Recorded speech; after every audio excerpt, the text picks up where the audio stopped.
Udah mulai bang. Oke. Kenalin, namaku Husnul Ikhlasul Saira. Biasa dipanggil Hawal Barbar. Umur sekarang mau masuk 25 tahun. Aslinya bisa dibilang dari Batam juga. Soalnya udah dari kecil di Batam.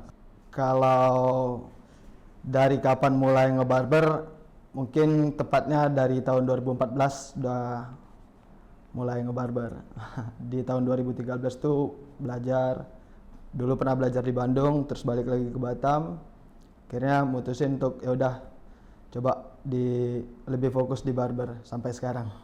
Kalau dari awal mula perjalanan, dulu pernah sempat sekolah bang di Bandung, sekolah di Bandung SMA. Terus ya kenal gitu dengan circle barber yang ada di sana. Akhirnya lulus sekolah, ya ngebaca peluang ya mungkin ini bisa dibawa gitu ke kota aku ya di Batam ini. Coba bawa apa yang didapat di Bandung dicoba di Batam. Kompetisi internasional, kompetisi nasional pernah ikut. Pernah.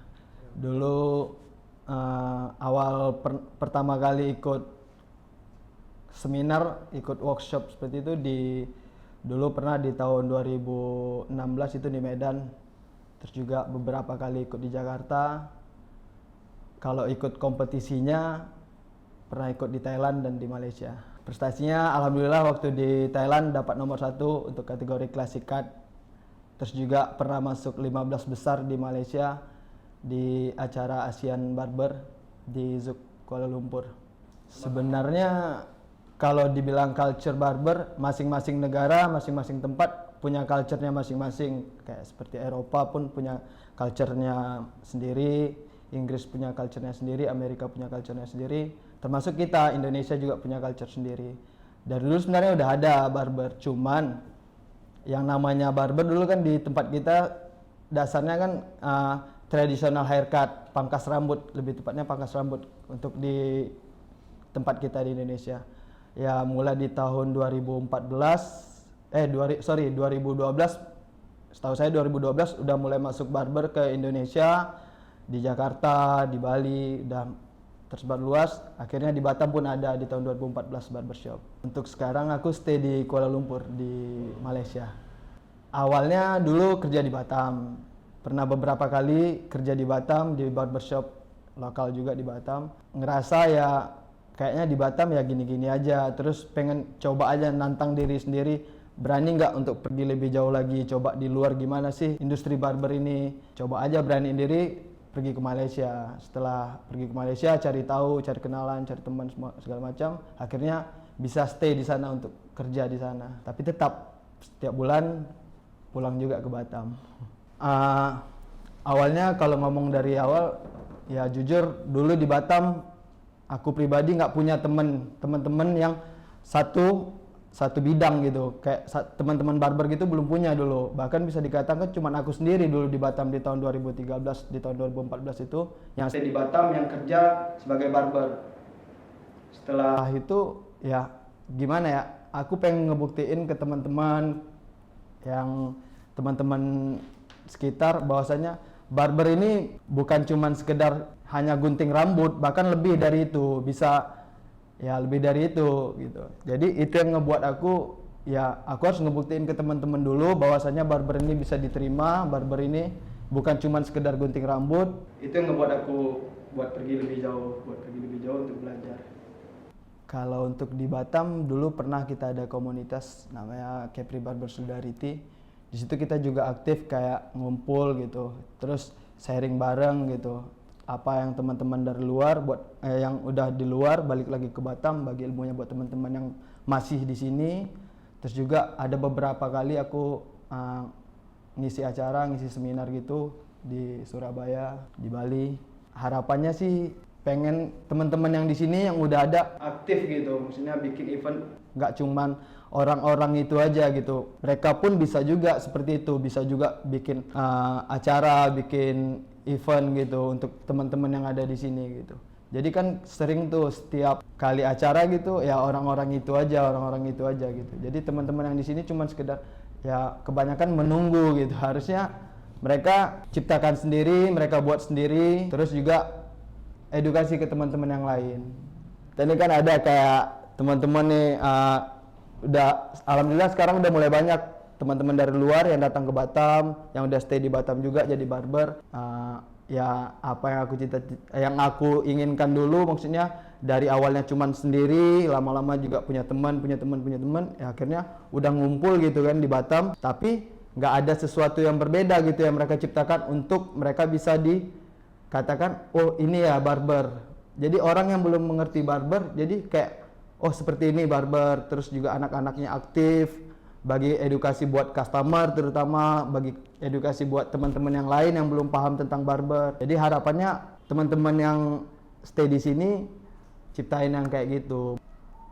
Mengembalikan diri aku sebagai customer, sebagai customer, aku pengen ya datang ke barber yang harganya bisa dikatakan masuk akal, terus juga apa yang aku mau sesuai dengan apa yang mereka buat gitu. Jadi sebenarnya gini ya, untuk di barbershop pun kita punya standar masing-masing, punya standar yang bisa dibilang kita ya kalau mau betul-betul dibilang barber ya minimal kita harus punya sertifikat.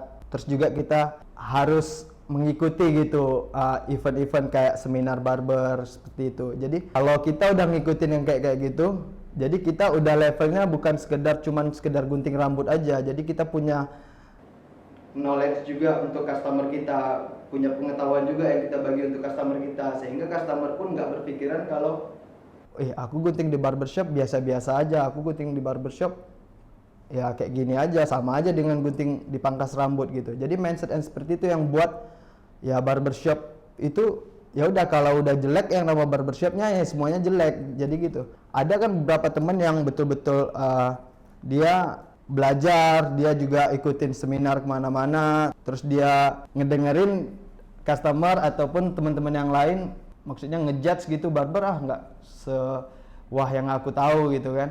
Itu yang disayangkan. Jadi semuanya rata gitu, semuanya juga gitu. Jadi harapannya sih pengen gimana ya, teman-teman nih kayak ini loh, barber nih kita punya standar, kita punya sertifikasi, terus juga basic yang kita punya itu kita harus punya edukasi juga buat customer kita, sehingga ya mereka juga nggak ada lagi kata-kata yang kayak tadi gitu.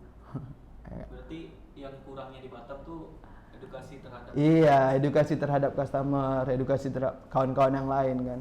Gimana kita mau pede, kita mau naik level lagi kalau kita juga masih di situ-situ aja, maksudnya masih ya cuman sekedar gunting rambut gitu aja gitu. Jadi yang paling penting sih poinnya dimanapun apapun itu pekerjaannya ya terus belajar, terus juga kita punya standar, kita punya sertifikasi, knowledge buat teman-teman yang lain gitu.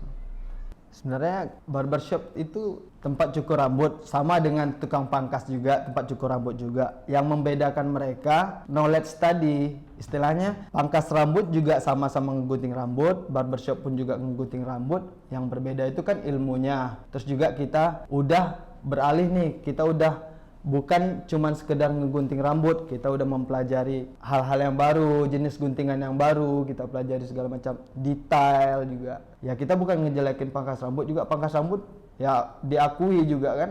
Maksudnya mereka punya standar juga, mereka juga hebat, jago-jago.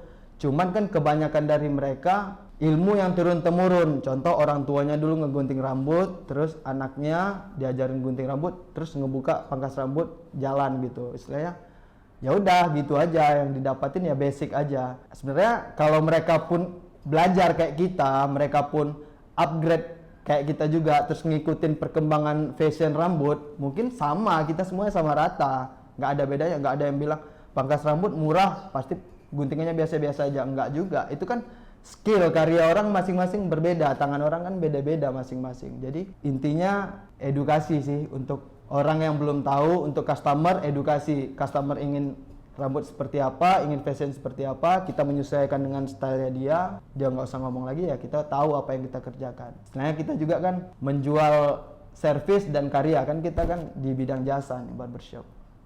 Pengalaman paling berkesan selama jadi barber, punya banyak teman-teman di, contohnya ya nggak pernah sih ngebayangin aku juga asalnya dari Batam gitu, anak Batam, bisa punya teman dari Malaysia, bisa punya teman di Thailand, teman yang sama-sama profesi yang belum pernah jumpa, terus akhirnya jumpa di di sana kita akrab, kita juga sharing, kita juga ngobrolin gimana sih di Thailand culture industri barbernya seperti apa. Seperti itu juga dengan mereka. Mereka pun pengen tahu culture-nya barber di Indonesia seperti apa. Jadi saling tukar pikiran, saling sharing aja dengan teman-teman yang di sana.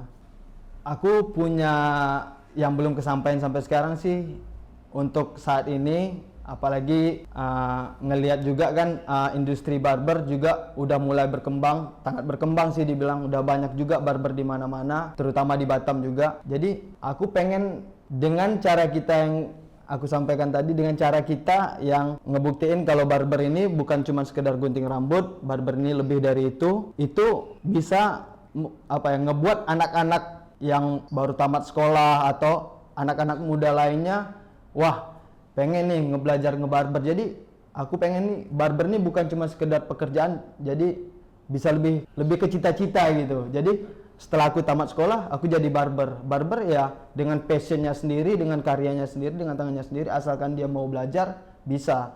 Barber itu bukan bakat, gunting rambut bukan bakat, gunting rambut bisa dipelajari.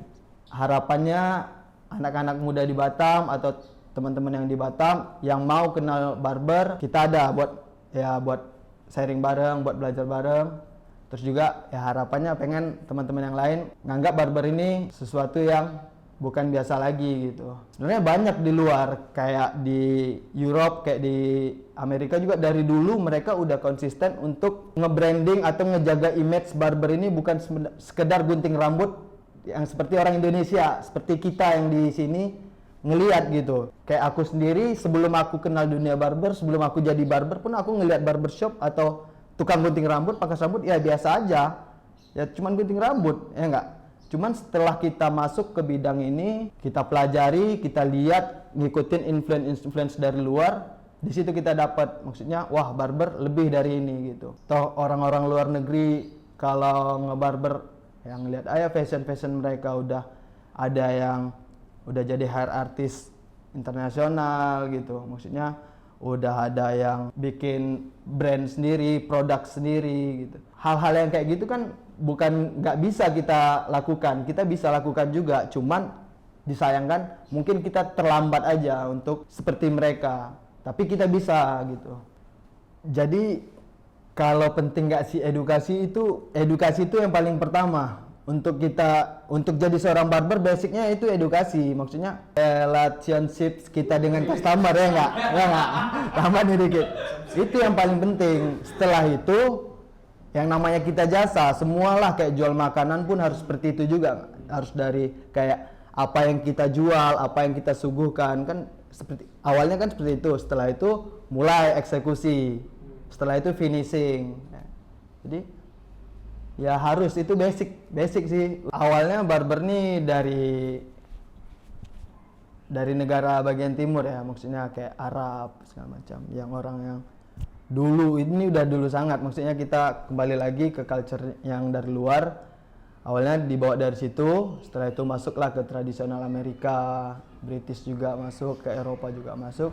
Nah di Indonesia pun dari dulu, bahkan barber ini termasuk pekerjaan paling tua di dunia yang orang nggak tahu. Ya artinya pekerjaan paling tua di dunia, kita dari dulu sudah ada. Orang tua kita ataupun yang dulu-dulu pasti ada tukang gunting rambut. Yang disayangkan buat teman-teman yang sekarang ini, yang namanya kita udah modern, udah maju, udah perkembangan fashion lebih maju, terus juga perkembangan fashion kan berubah-ubah setiap tahunnya, setiap generasinya berubah-ubah gitu. Yang poin penting untuk seorang barber setahu aku, lakukan yang terbaik. Buat yang benar-benar terbaik untuk rambut customer. Apa yang mereka mau kita bisa gitu, apa aja yang customer mau kita bisa. Kalau dia udah bisa seperti itu, baru dia bisa dikatakan seorang barber. Guntingan rambut seperti apa sih yang cocok untuk orang ini. Jadi kita udah tahu yang kayak gitu. Dan kebanyakan sekarang yang mereka cuma tahu basic aja, ya udah semua rambut orang disamaratain, semuanya diguntingin seperti itu aja. Gentle lah kita sebagai barber ya, maksudnya kita dibayar dengan harga yang mahal juga. Customer pengen apa yang mereka keluarkan, ya pengen yang mereka dapatkan juga sama gitu, setimpal ya. Cuman yang disayangkan sekarang, mereka udah ngebayar mahal-mahal, datang ke barbershop, wah pas digunting gitu, hasilnya ya masih ada aja gitu yang kurang puas gitu. Itu sih kembali ke sifat manusia, ada yang oke-oke aja, ada juga yang kurang puas. Cuman ya sebagai barber kita walaupun dia nggak puas, kita punya tanggung jawab untuk bang kurangnya di mana sih. Jadi apa yang mereka mau kita bisa, oke cocok baru kita buat. Customer pun berhak untuk datang ke barbershop, datang untuk ngobrol dulu, konsultasi dulu, rambutnya mau dibuat seperti apa. Ketika udah ketemu kecocokan antara barber dan customer, baru dikerjain gitu kan.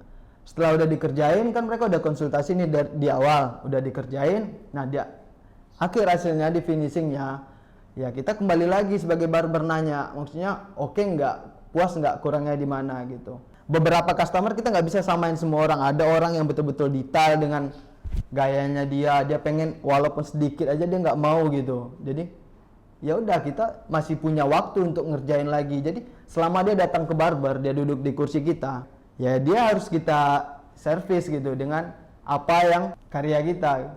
Jadi kan kebanyakan orang sekarang ya gunting rambut ya gitu-gitu aja, sama aja gitu guntingannya semua. Cobalah ya belajar lagi untuk kenalin fashionnya customer yang datang, terus juga konsultasi dulu dengan customernya, bagi edukasi untuk customernya sehingga customernya tahu, yakinlah dia pasti balik lagi. Udah itu aja. Untuk harapannya ya masih pengen lebih jauh lagi, yang namanya juga belajar nggak pernah puas, apalagi barber juga termasuk seni sekarang, bukan cuma musik yang seni, bukan cuma menggambar yang seni, banyak lagi seperti barber juga seni. Jadi harapannya pengen pergi lebih jauh lagi, kalau bisa sih sampai ke UK atau Amerika untuk bekerja, untuk belajar lagi di sana.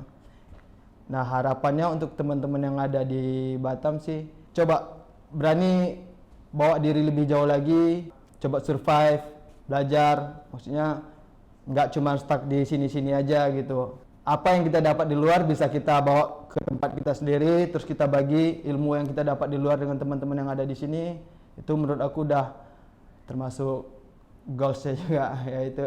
Jadi cita-citanya sih pengen gitu aja, pengen semua barber yang ada di Batam nggak cuman sekedar bekerja, nggak cuman sekedar di zona nyamannya seperti itu aja. Jadi harapannya ingin cobalah cari lagi yang lebih di luar, terus diaplikasikan ke tempat kita di sini di Batam.